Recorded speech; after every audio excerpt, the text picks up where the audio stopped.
Make the ground shake.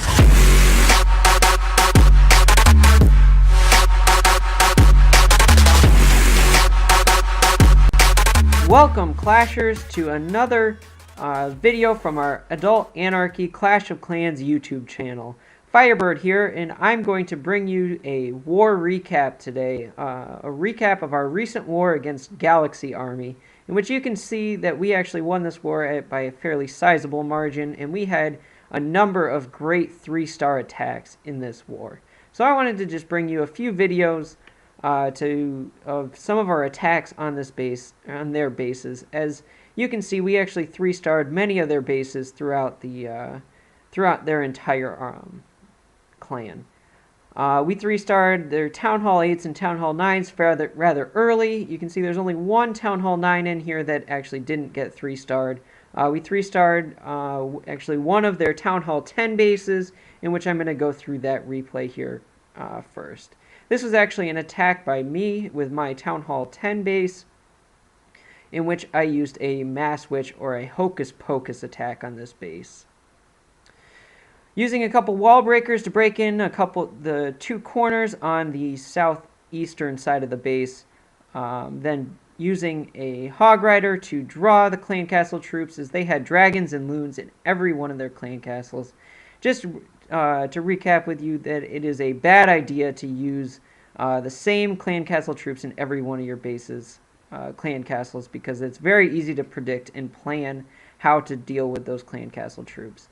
So by breaking into the two different corners here, I can send a golem followed by a hero on each side, my Barbarian King in the top right and the Archer Queen in the bottom, so that they can actually distract all that splash damage from the mortars and wizard towers and take those out before deploying my witches.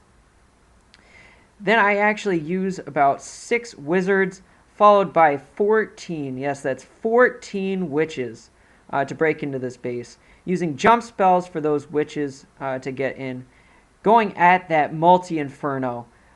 You want to get that multi-inferno out as quickly as possible, as it will tear through the witches pretty quickly. So freezing that multi-inferno twice, and then raging my wizards and witches to take that multi-inferno out as quickly as possible. Now, as you can see, that my heroes are still setting the edges along both sides of this base, and the witches and wizards are plowing through the middle of the base pretty quickly. Now it's just that single inferno left, but those mass of witches are actually no match. That inferno is no match for that mass of witches, as there's so many skeletons, so many witches left alive. These defenses can't do anything to stop them. Now, as we're about a couple minutes into this attack, you can see that there's not many defenses left in this base, and I still have so many witches left. It's distracting all of those defenses. The only thing I was really worried about at this point was that wizard tower. So I actually used my royal cloak on my Archer Queen to start to get that wizard tower out as quickly as I could, and to try and regain some of the health on my Archer Queen. But at this point, I've still got a couple witches, and that cannon's starting to pick off those witches, actually. But there's still a massive skeletons, and the Archer Queen came around to take out those remaining 2 defenses. So this was actually a 3-star with that Hocus Pocus attack on these sort of rectangular bases with a ring of storages and resources. That is actually very popular for Town Hall 10 and Town Hall 11 bases. So now going into another one of our actual Town Hall 10s is attacking one of their top Town Hall 9 bases. Micronads actually likes to use this Go Loon attack, in which he can tear through. He was a Town Hall 9.5 for a very long time, where he was able to master this attack, and he can take out just about any Town Hall 9 base with this Go Loon attack. He chooses to use Cold-Blooded or CB Laloon, in which he's actually only using 1 golem, which he sends in, and he actually uses Earthquake spells to open up the base, followed by a few wizards and his heroes. Then he can rage the heroes to get through those clan castle troops using a poison spell.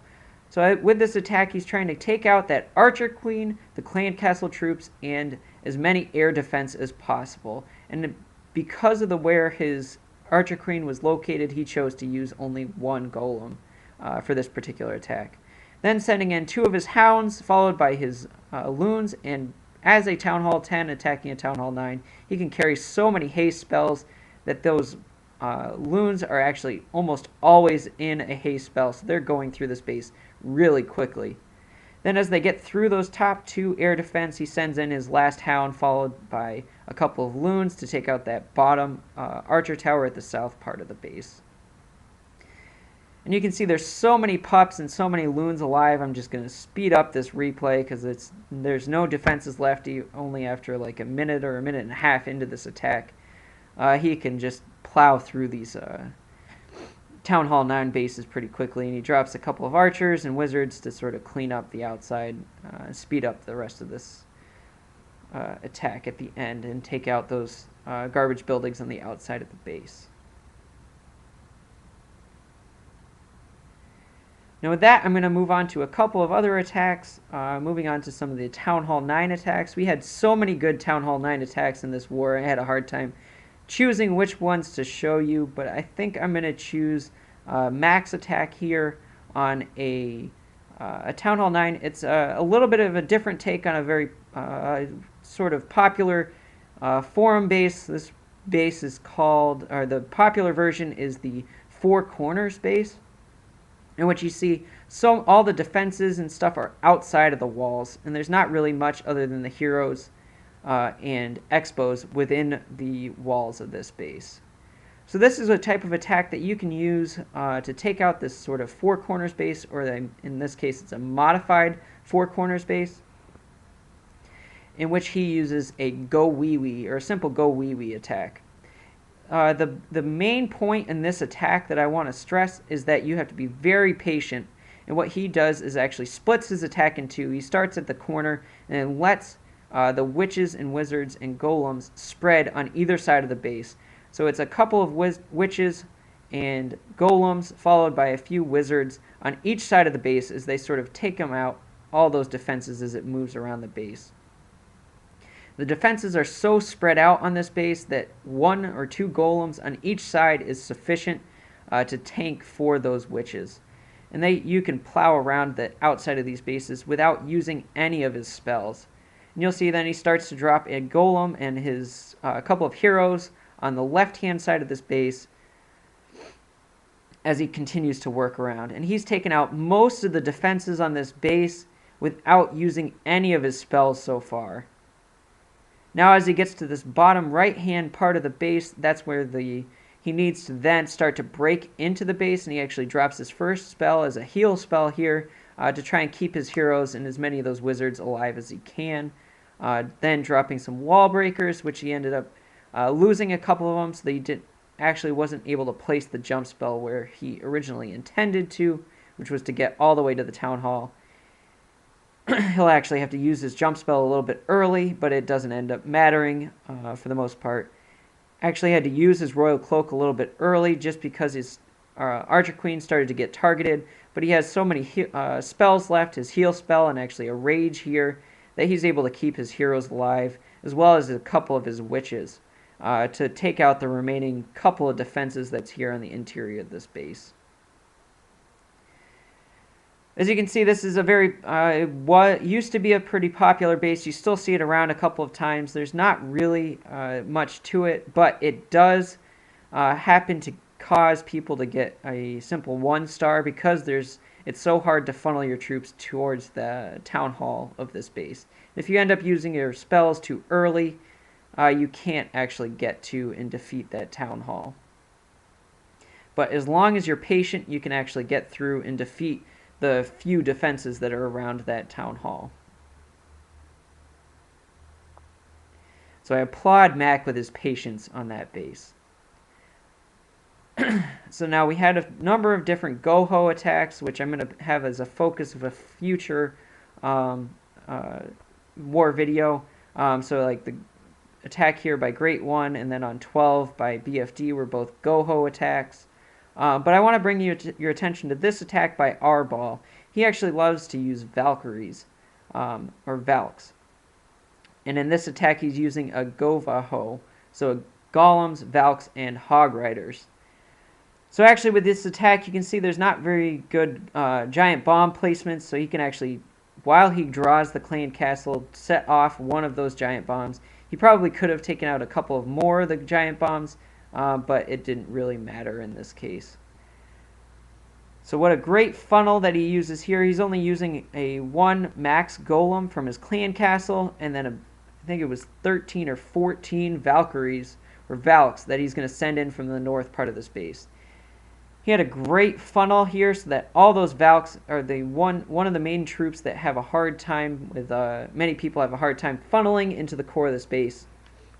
But he did a great job on deploying his wizards wide enough to keep those Valks going to the inside of the base. So now as the Valks make it into the core of the base, he starts dropping his hogs on the east and west portion of the base, dropping a heal spell to keep them alive.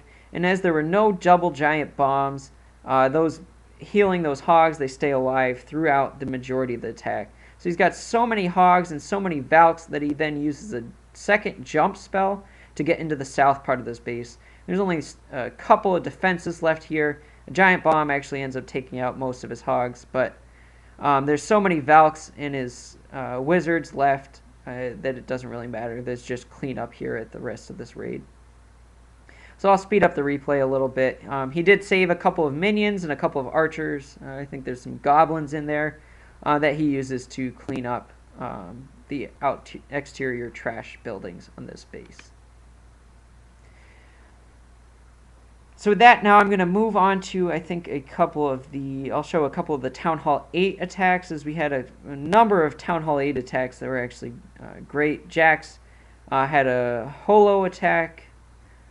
I think I'm going to go with my holo attack with my Town Hall 8 base, as I had so many troops, and it was actually an extremely fast raid. As you can see, it's a minute and 35 seconds, about a minute total, if you don't count the clan castle draw. So I draw the clan castle and double poison that dragon. As I said, they had dragons and loons in every one of their clan castles, so it's very easy to plan for. So then I started dropping my hog riders and strategically in these sort of 4 locations to funnel them to those air defense as quickly as possible. Dropping my heals really early because I knew I could drop my loons to take out those bottom defenses. So I wanted to keep those hog riders alive as long as possible. So now that those archer towers are targeting my hog riders, I drop the loons to take out those archer towers and cannons at the south part of the base. I can't even talk as fast as now all the defenses are pretty much gone and most of my troops are still alive. So I couldn't even describe this attack as fast as it happened. So you can see this holo attack is very powerful if all the air defense are sort of packed to one side of the base and there's no double giant bombs, which was sort of a theme with many of the bases in this clan. They didn't seem to have the best of war bases, which is why we plowed through them pretty quickly. So the last attack that I'm going to show here, because I don't show them very often, but we do also use some dragon attacks at the Town Hall 8 level for some of these bases. I believe Batman did use a dragon attack, but I'm going to focus on Josh's attack because I want to just show you another one of these bases that sometimes people think are good ideas, but they just really are not very good ideas for bases at all. So with our dragon attacks, what we try and use is, for a spell composition, is 2 lightning spells and an earthquake spell to take out one of those air defense. So I actually sped through this a little bit too quickly, but what he did was save a number of his dragons to make sure that he could funnel those dragons into the core of the base. But by using 2 lightning spells and an earthquake spell, he does have the spell capacity to take 1 more spell. So he brings a rage and is able to rage into those last 2 air defenses and take them out rather quickly. So this layout was so poorly designed, the defenses are so spread out that he has so many dragons stay alive through the majority of this attack. A couple of his dragons sort of lingered at the top to take out some of those buildings that were up in those top north and eastern corners of the base. He then starts to drop his Barbarian King to take out that Wizard Tower to try and keep his dragons alive a little bit longer. And you get well-timed Barbarian King ability, so the Iron Fist, to avoid that balloon that was going to take him out. So he was able to keep his Barbarian King at almost full health at the end of this raid. So as you can see, we went through most of these bases pretty quickly. We had 3 stars all the way down. Some dragon attacks at the bottom. A couple Town Hall 8s actually tried using Hog Riders. So they're trying to branch out. The newer Town Hall 8s were branching out into some of the more advanced attacks other than just using mass dragons. And we'll have to applaud Supercell once again for pairing us up with some fairly max Town Hall 11 bases. And I had the only base that I actually ended up struggling with on this, and the only base that was 1-starred, was that wonderful max Town Hall 11 base. So yeah, just to point out, we had 16 3-star attacks, 3 2-stars, and just that one Town Hall 11 1-star, coming out to about 94% total destruction. So with that, I hope you like this Warwick recap. Come and check us out in the game or on our website, or come back to our YouTube channel for more videos. Thanks for watching.